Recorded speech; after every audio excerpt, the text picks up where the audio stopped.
তো hello friends, আবার চলে আসলাম তোমাদের সামনে নতুন একটা ভিডিও নিয়ে। তো ইতিমধ্যে সোশ্যাল মিডিয়া ভাইরাল ভিডিও যেটা বলে, যে একটা রেকর্ড ভাইরাল হয়েছে, খুব পরিমাণে ভাইরাল হয়েছে রেকর্ডটা। ওই আরজি ঘর হসপিটালে একটা ডক্টর ভয়েস ভয়েস করেছে। তো ভয়েসটা শুনলে সত্যি বলছি, জানি না কতটা মানুষ ঠিক থাকতে পারবে। আমি যখন ভয়েসটা শুনেছি না গাইস, আমার মাথা দিয়ে আগুন বেরোচ্ছিল।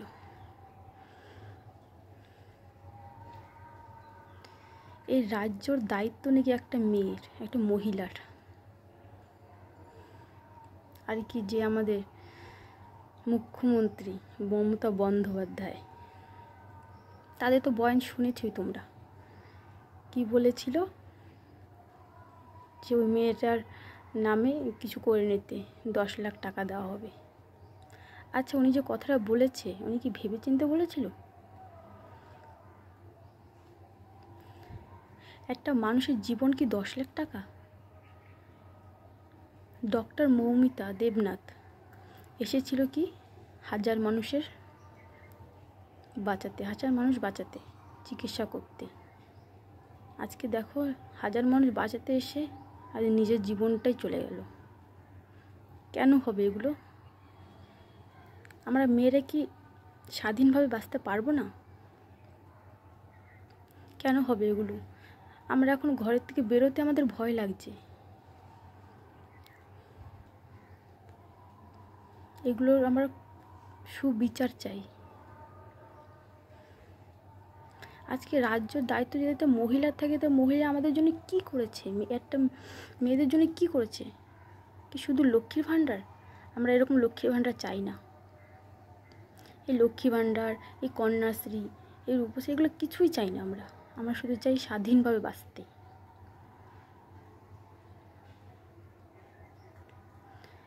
তো তোমরা আগে এই রেকর্ডটা শোনো, শোনার পরে তোমাদের কি মতামত তা কমেন্টে এসে জানাও।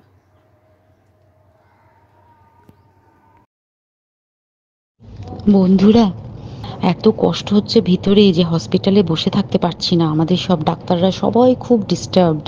আজকে তো ওপিডি বন্ধ রাখা হয়েছে। তোরা জানিস সমস্ত ঘটনা শুনলাম, যা মানে সত্যিকারের ঘটনা, যেটা আরজি করের ভিতরের যে ডাক্তার তারা তাদের বন্ধু বান্ধব মারফত এটা ছড়িয়ে মানে এসছে আমাদের কাছে। অ্যাকচুয়ালি যেটা ঘটেছে সেটা হচ্ছে, আমি শুনে তো মানে বিশ্বাস করতেও নিজেকে কেমন লাগছে রে। প্রত্যেকটা আমাদের ওয়েস্ট বেঙ্গলের প্রত্যেকটা মেডিকেল কলেজে, বিশেষ করে কলকাতার সরকারি মেডিকেল কলেজগুলোর প্রিন্সিপালরা, ডিপার্টমেন্টাল হেডরা, প্রিন্সিপালরা বিশেষ করে, তারা পাশ করানোর জন্য স্টুডেন্টদের কাছে রীতিমতো টাকা নেয়।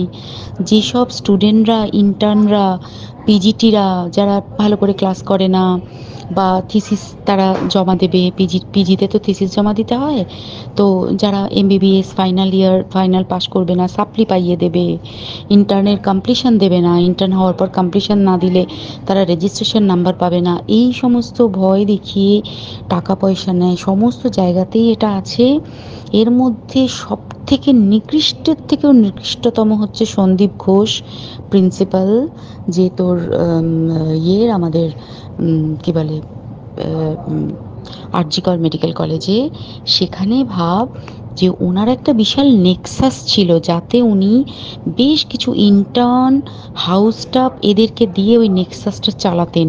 তারা ওখানে একটা সেক্স র্যাকেট চালাতো, তারা একটা ড্রাগ র্যাকেট চালাতো। ড্রাগ র্যাকেট মানে ওই যে ওটাতে বলেছে না, ড্রাগ মানে শুধু ওই হেরোইন আর ব্রাউন সুগারের ড্রাগ খাওয়া বা মদ খাওয়া নয়।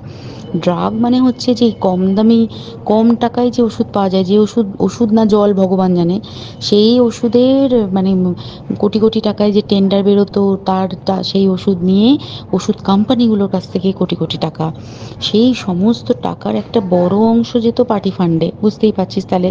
সেই জন্য পার্টির একদমই কাছের উনি, পার্টির মানে একদম খোদ মানে ওপর লেভেলের একদম আসল জায়গাকার কাছে। তো এবার উনি এই যে নেক্সাসটা চালাতেন, তাতে রীতিমতো কোন ইন্টার্নকে উনি পাশ করাবেন, কোন পিজিটিকে উনি থিসিস কমপ্লিট করাবেন, সেগুলো সব ভয় দেখিয়ে টাকা নিতেন। আর তার হয়ে কাজ করতো ওই ইন্টার্ন হাউস স্টাফের একটা পুরো বড় নেক্সাস। এবার এই মেয়েটির যে পিজিটি, মেয়েটি অত্যন্ত ভালো, সে তার থিসিসটা কমপ্লিট করাবে না বলে হুমকি দিচ্ছিল। সে এটা জানতে পেরে গিয়ে বলেছিল যে আমি এরকম কোনোভাবেই মেনে নেব না, আমি এর এর বিরুদ্ধে আমি যাব এবং আমি এর বিরুদ্ধে সব ফাঁস করে দেবো। তখন তাকে রীতিমতো ধমক দেওয়া হচ্ছিল। এটা চলছিল লাস্ট 6 মান্থস ধরে। 6 মাস ধরে তাকে হুমকি দেওয়া, তার প্রতি মানে বেশি বেশি প্রথমের দিকে কি করছিল, অত্যাচার করছিল। মানে কিরকম, বেশি বেশি করে নাইট ডিউটি দিচ্ছে, at a stress 36 hours duty, বেশি বেশি করে নাইট, বেশি বেশি করে খাটানো, এবং এগুলো সব জানে ডিপার্টমেন্টাল হেড, চেস্টের যে ডিপার্টমেন্টাল হেড সেও জানে, সিনিয়র পিজিটিরা সবাই জানে। প্রিন্সিপালের নির্দেশেই হচ্ছে এবং ওনার নেক্সাসের ছেলেমেয়েরাই কাজ করছে। তারা 6 মাস ধরে এটা করেছে। করার পরেও যখন ওকে আটকাতে পারেনি, তখন কি করেছে, ওই দিনকে ওরা ঠিক করেছে যে দিনটাতে এই ঘটনাটা ঘটেছে, সেদিন কতখানি প্ল্যান্ড এবং গট আপ গেম দেখ। সেই দিন ওই ঘরে, ওই সেমিনার রুমে প্রত্যেক দিনই 4 তলার আরও অনেকেই যারা সিনিয়র পিজিটি বা জুনিয়র পিজিটি, তারা কিন্তু বিশ্রাম নিতে যেত, অনেকেই ওই ঘরে যেত। সেই দিনকে ও একা, ওকে বলেছে তুমি ঘুমিয়ে পড়ো, ওকে একা রেখে এসেছে। বাকিরা কাউকে যেতে দেয়নি, বলেছে ওই ঘরে আজকে ঘটনা ঘটছে, মানে কাজ হচ্ছে, ওই ঘরে কেউ যাবে না। ওই ঘরে সেই দিনকে ওর সাথে যখন খাওয়া দাওয়া করেছে বাকি 4 জন, সেই 4 জনের মধ্যে একটি মেয়ে পর্যন্ত ছিল। সে কিরকম মেয়ে চিন্তা কর, এরা ডাক্তার না জানোয়ার জানি না, আমি জানোয়ার বললেও জানোয়ারদের অপমান করা হয়, কারণ জানোয়ার সমাজে এরকম কাজ হয় না। তো ডাক্তার না কি আমি বলতে পারবো না। সেই ইন্টার্ন মেয়েটি আরেকটি ইন্টার্নের গার্লফ্রেন্ড। তো তার সাথে ওই পিজিটি মেয়েটি প্রচুর ঝগড়া হয়েছে। ঝগড়া হওয়ার পরে তারা তো হুমকি টুমকি দিয়ে চলে গেছে, দিয়ে তারা বলেছে তুমি ঘুমো। এবার ও তো আর জানে না, ভালো মনে শুতে এসেছে। তারপরে তারা গিয়ে মদ টদ খেয়েছে, 7-8 জন মিলে চড়াও হয়েছে। এবং তোরা জানিস যে প্রথমে তার হাত দুটোকে দুপাশে 2 জন ধরে রেখেছে, এবং সেই কাজে সেই মেয়েটিও সাহায্য করেছে, ইন্টার্ন মেয়েটি।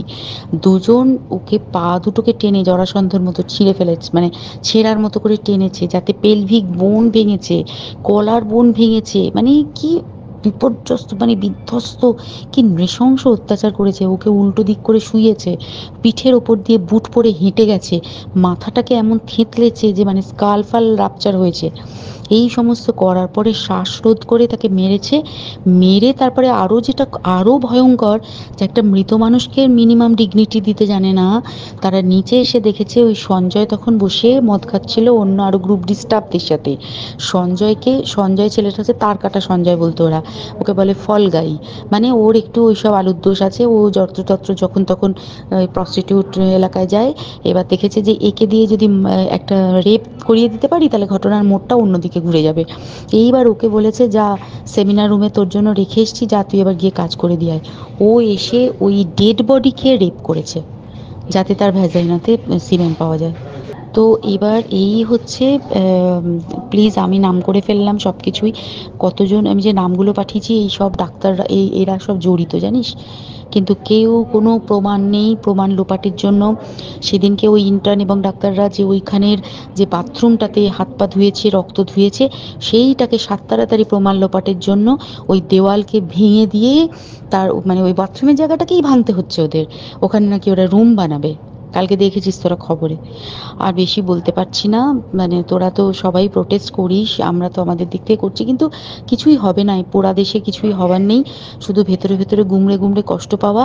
আর আগামী প্রজন্মের যে ডাক্তাররা বেরোবে, তারা যে ইন্টার্ন বা পিজিটি বা এই যাদের কাছে আমরা যাব ভবিষ্যতে, তারা কি ডাক্তার না কি আমি জানি না, কি নিয়ে তাদের কাছে আমরা যাব, আর কি করেই বা আমাদের পরের প্রজন্মকে আমরা সুরক্ষিত রাখবো। কোথাও কিছু ঘটলে পরেই আগে কাদের নাম আসে? এই তৃণমূলের নাম আসে। আজকে এই জায়গায় রেপ হচ্ছে, কার নাম উঠছে? তৃণমূলের। আগে এই জায়গায় কী ঘটছে, কার নাম উঠছে? তৃণমূলের। কেন এত তৃণমূলের নাম উঠছে কেন? তারা এত খারাপ কেন কাজ করছে যে তাদের নামে শুধু উঠছে? আরও তো অন্য অন্য অনেকেই আছে, নেতা আছে, বিজেপি আছে,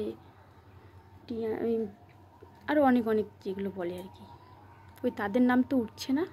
তো শুধু কেন তৃণমূলের নামেই উঠছে? তার জবাব চাই। আজকে যদি এই কেসটা যদি ধামাচাপা দেওয়া হয়ে যায়, মনে করবে মেয়েদের জীবন আর কি কোনো নিরাপত্তাই থাকবে না। তোমরা কোথায় স্বাধীনভাবে বাঁচতে পারবে না, কোথায় বেরোতে পারবে না, তোমাদের ভয়ে ভয়ে বেরোতে হবে। তো তার জন্য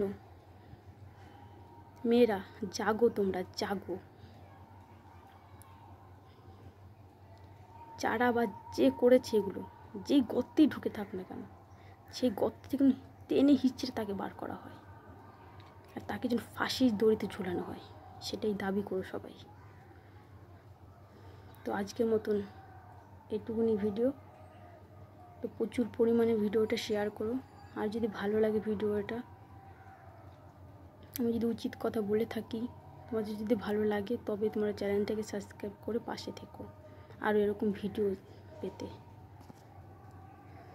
ওকে গাইস।